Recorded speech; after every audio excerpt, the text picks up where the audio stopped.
नमस्कार दोस्तों, wealth sky के एक और नए इंटरेस्टिंग वीडियो में आप सभी लोगों का स्वागत है। मेरा नाम है सुधीर और बात करेंगे इस वीडियो में हम निफ्टी एंड बैंक निफ्टी के बारे में। दोनों के चार्ट को अंडरस्टैंड करेंगे, समझने की कोशिश करेंगे कल की एक्सपायरी किस लेवल पे हो सकती है और क्या यहाँ से मार्केट करेक्शन दिखाएगा, इस चीज़ को भी हम समझने की कोशिश करेंगे। तो जल्दी से इस वीडियो को स्टार्ट करते हैं। वीडियो स्टार्ट करने से पहले सबसे पहले बात कर लेते हैं मार्केट एट 11 की वीडियो की।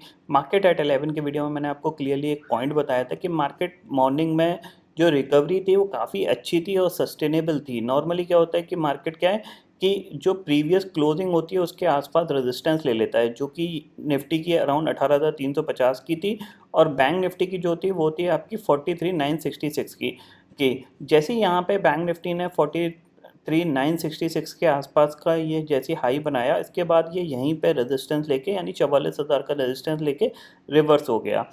अब यहाँ पे एक्चुअली एक पॉइंट आता था कि एक पर्सन ने मेरे को पूछा कि सर यहाँ पे आप डे लो के लिए आपने ट्रेड क्यों नहीं दी, क्योंकि डे लो का टारगेट यहाँ पे सेटअप बन गया था।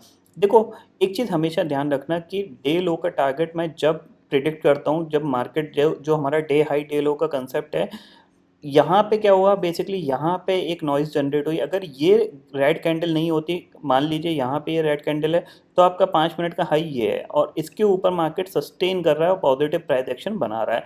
तो आप इसको इमीडिएटली शॉर्ट नहीं कर सकते जब तक नेगेटिव प्राइस एक्शन नहीं बनेगा तब तक। तो नेगेटिव प्राइस एक्शन यहाँ पे बनना स्टार्ट हुआ, ठीक है? यहाँ पे नेगेटिव, तो यहाँ कहीं आप शॉर्ट के लिए यहाँ पे अप्लाई करते या फिर इस लेवल पे अप्लाई करते, तो यहाँ से जो रिवॉर्ड था वो थोड़ा सा कम था, इसलिए मैंने यहाँ पे डे लो का टारगेट नहीं दिया।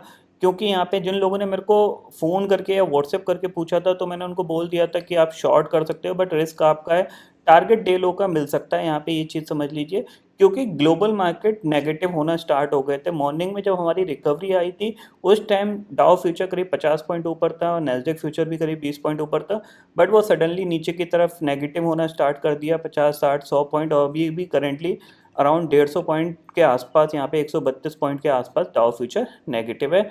तो यही मेन रीज़न था जिसकी वजह से हमने डे लो का टारगेट हिट किया यहाँ पे। और जिन लोगों ने शॉर्ट किया होगा डेफिनेटली आप एक अच्छा प्रॉफिट यहाँ पे मिला होगा, अगर टॉप पे जिन लोगों ने शॉर्ट किया होगा, क्योंकि 44,000 एक स्ट्रॉन्ग रेजिस्टेंस है और आज भी इसने यहीं पर रेजिस्टेंस लेके कह सकते हैं नीचे की तरफ आया है, ठीक है? अब समझते हैं कि यहाँ पे कल क्या हो सकता है। तो जाहिर सी बात है, मार्केट 2 दिन से कंटिन्यूसली सेकंड हाफ में गिर रहा है। तो सेकंड हाफ में नॉर्मली मार्केट तभी गिरता है जब नेगेटिविटी रहती है, तो आपको कंटिन्यूसली कह सकते हैं एक नेगेटिव सिनेरियो बनता हुआ दिखाई दे रहा है। अब इम्पॉर्टेंट लेवल क्या होगा उस चीज़ को हमें समझना है यहाँ पे। तो बैंक निफ्टी के लिए भी एक इम्पॉर्टेंट लेवल देख लेते हैं और निफ्टी के लिए भी इम्पॉर्टेंट लेवल देख लेते हैं, ठीक है? सबसे पहली चीज़ यहाँ पे ऑप्शन चेन डाटा में 18,300 की कॉल पे काफ़ी तेज़ी से ओपन इंटरेस्ट बढ़ता हुआ दिखाई दिया है। इवन मैंने मॉर्निंग में भी आपको ये बोला था कि 18,300 सबसे इंपॉर्टेंट लेवल होगा। अगर वो मॉर्निंग में ही सेल ऑफ के लिए जाता तो बहुत अच्छा शॉट बन सकता, बट उसने रिकवरी दिखाई, तो एक कन्फ्यूजन मार्केट थोड़ा सा क्रिएट हो गया था यहाँ पे। बट अभी जो दिख रहा है वो कॉल राइटर्स थोड़ा सा नीचे की तरफ शिफ्ट होते हुए दिखाई दे रहे हैं। हालांकि कल एक्सपायरी है, तो ओपन इंटरेस्ट सुबह काफ़ी तेज़ी से बनता हुआ दिखाई देगा जैसा मार्केट खुलेगा उसके अकॉर्डिंग। बट करेंटली जो सिचुएशन दिख रही है वो 18,300 के नीचे निफ्टी क्या कहते हैं नेगेटिव यहाँ पे चलेगा, ठीक है? चार्ट पे चलते हैं तो 15 मिनट का टाइम फ्रेम यहाँ पे आपको दिख रहा है। अब यहाँ पे एक चीज़ समझ लीजिए, यहाँ पे हमारा क्या है, अब मैं आपको सिचुएशन बताता हूँ कि मार्केट कैसी सिचुएशन क्रिएट कर रहा है। हमने यहाँ पे ये सेल ऑफ देखा, फिर हमने ये पुल बैक देखा, ठीक है?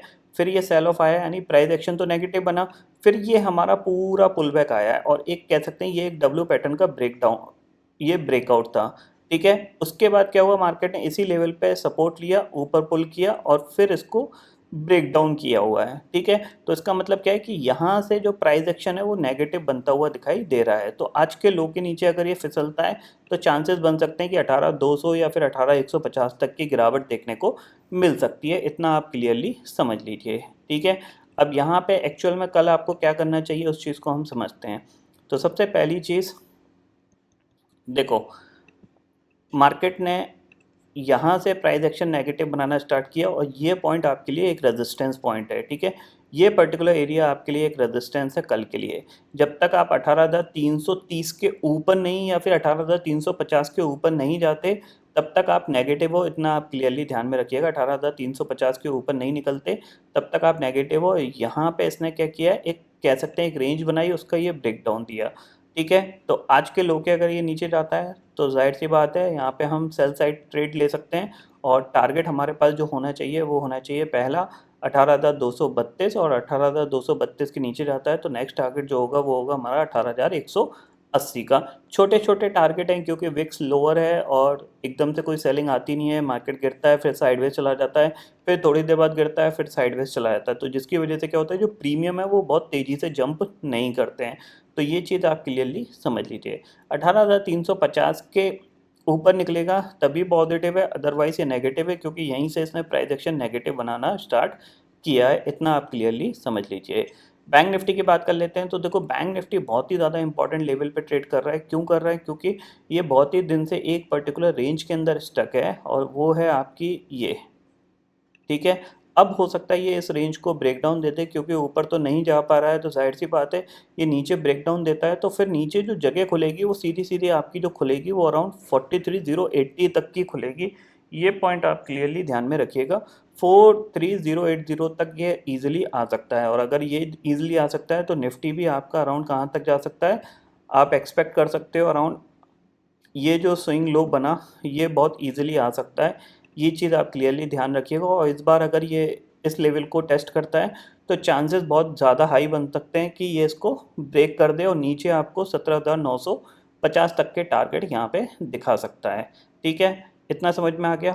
डे चार्ट पे अगर देखें तो देखो बैंक निफ्टी के लिए डे चार्ट बहुत ज़्यादा इंपॉर्टेंट है। क्यों इंपॉर्टेंट है? क्योंकि आपको दिख रहा है एक पर्टिकुलर एरिया है जिसके अंदर इसने कंसोलिडेशन काफ़ी दिन से कर रहा है, 1 2 3 4 5 6 7 8 9, और ऑलमोस्ट 9 ट्रेडिंग सेशन बाद ये दोबारा से सेल ऑफ के लिए नीचे जा रहा है। तो चांसेस बन सकते हैं कि एक बड़ी कैंडल आपको यहाँ पे देखने को मिल सकती है, कल भी देखने को मिल सकती है, हो सकता है आपको नेक्स्ट वीक में देखने को मिल सकती है।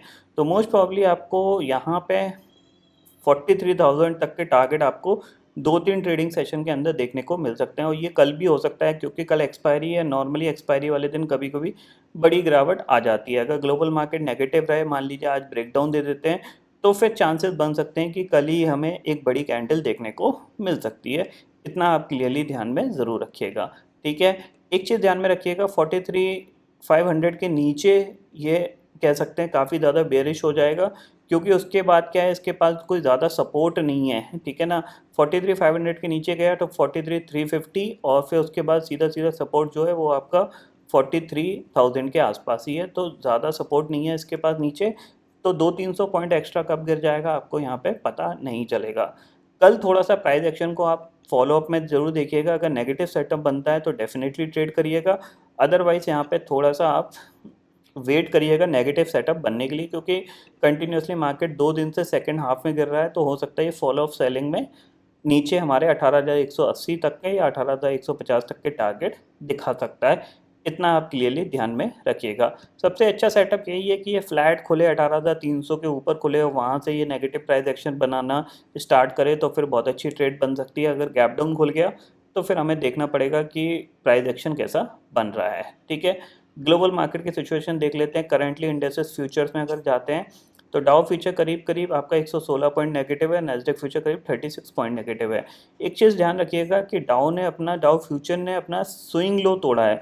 अगर आप यहाँ पे देखोगे तो यहाँ से इसने स्विंग लो बनाया, फिर पुल बैक दिखाया, फिर नीचे आया, फिर पुल बैक दिखाया और फिर ये ब्रेक डाउन। ठीक है, तो अगर इसने आज ब्रेक डाउन दिखा दिया तो फिर आपको नीचे अराउंड कह सकते हैं हम 32,500 तक की गिरावट देखने को मिल सकती है। इससे ज़्यादा नहीं गिरेगा, चांसेस बहुत कम है, क्योंकि अल्टीमेटली ये पिछले 5-6 महीने में एक पर्टिकुलर रेंज के अंदर ही स्टक है। आप देख सकते हैं यहाँ पे 1 2 3 4 5 6 महीने से ये एक रेंज के अंदर ये स्टक है, अराउंड कह सकते हैं 2,500 पॉइंट के बीच में ही ट्रेड कर रहा है। तो ऐसी बहुत बड़ी नेगेटिविटी आएगी, इसके चांसेस थोड़े से कम है। हाँ, लेकिन डाउ को देख के नैस्डैक में ज़रूर प्रॉफिट बुकिंग आ सकती है, जो कि एक नेगेटिव इफेक्ट रहेगा हमारे मार्केट के लिए भी। और हमारा मार्केट हायर साइड पर सस्टेन करने की कोशिश तो कर रहा है बट ऊपर नहीं जा पा रहा है, तो थोड़ी बहुत सेलिंग हमें भी देखने को मिल सकती है। उसके बाद जब रिकवरी आएगी तब हो सकता है एक नया लाइफ टाइम हाई लगे, बट फिलहाल जो सिचुएशन दिख रही है वो थोड़ी सी नेगेटिव बनती हुई दिखाई दे रही है। ठीक है, तो आई होप दोस्तों ये पर्टिकुलर डाटा आपको समझ में आ गया होगा। दोस्तों फिलहाल इस वीडियो में इतना ही है। आई होप ये वीडियो आपको पसंद आएगा। वीडियो पसंद आता तो लाइक और शेयर जरूर करिएगा, और चैनल को जो सब्सक्राइब कर लीजिए, क्योंकि मैं सुधीर लेके आता रहूँगा हर दिन आपके लिए नए नए वीडियो। इसी के साथ शुक्रिया दोस्तों, जय हिंद।